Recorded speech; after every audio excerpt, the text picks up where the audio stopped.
대통령 선거가 끝났습니다. 당선이 됐죠. 일주일 동안 뭐 잠이 오겠습니까? 역대 대통령들 그때 누구를 만나고 어떤 일을 했을까요? 가장 기뻤던 시기 한번 살펴보도록 하겠습니다. 노무현 전 대통령 때부터 박근혜 전 대통령에 이르기까지 역대 대통령들의 대선 후 일주일 행보 돌아보시겠습니다. 자, 먼저 16대 대통령으로 당선된 노무현 전 대통령 당선 첫날인 2002년 12월 20일 박지원 당시 대통령 비서실장과 미국 대사의 예방을 받는 데 이어서 부시 대통령의 축하 전화까지 받습니다. 당선 이틀째인 20일부터는 제주도로 갑니다. 가족들과 1박 2일의 달콤한 휴가를 보냈습니다. 민박시설에 머물렀고요. 또 시민들과 기념사진까지 찍는 등 소탈한 행보가 화제가 되기도 했습니다. 휴가가 끝난 뒤에는 본격적인 정권 이양 절차에 돌입합니다.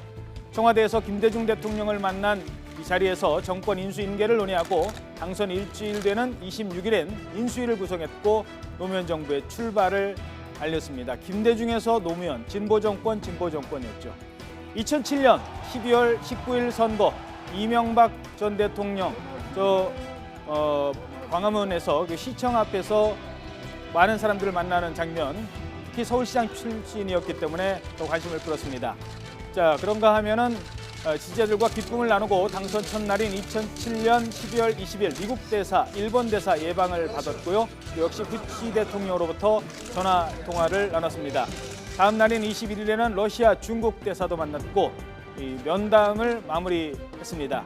문재인 당시 비서실장 모습 잠깐 보셨죠? 예방을 받기도 했습니다. 서울 안가에서 역시 가족들과 이틀간 휴식을 취했고 인수위원장 임명했고 인수위 현판식 진행하면서 본격적인 정권 인수 행보를 시작했습니다.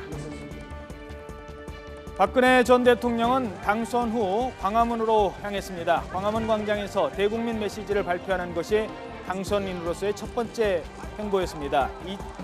12월 20일 당선 첫날부터 역시 대사와 면담을 진행했고 이때는 반기문 유엔 사무총장과 통화를 하는 등 외교 문제에 주력하는 모습도 보였습니다.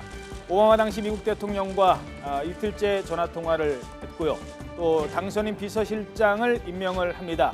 유일호 현 경제부총리를 당시 당선인 대변인에 임명을 했습니다. 당시 유일호 대변인의 모습이고요. 또 조윤선 전 장관을 대변인에 또 임명을 했습니다. 비서실장이 임명했고 대변인에 임명했습니다. 그리고 인수위가 아닌 정부 인사를 먼저 단행하기도 했습니다. 하지만 이때 인수위 구성은 조금 늦어졌고 결국 인수위가 좀 늦게 출범하기도 했습니다. 네, 오늘 선거를 통해 당선된 대통령은 60여일간의 인수 기간이 주어졌던 역대 대통령들과는 다릅니다.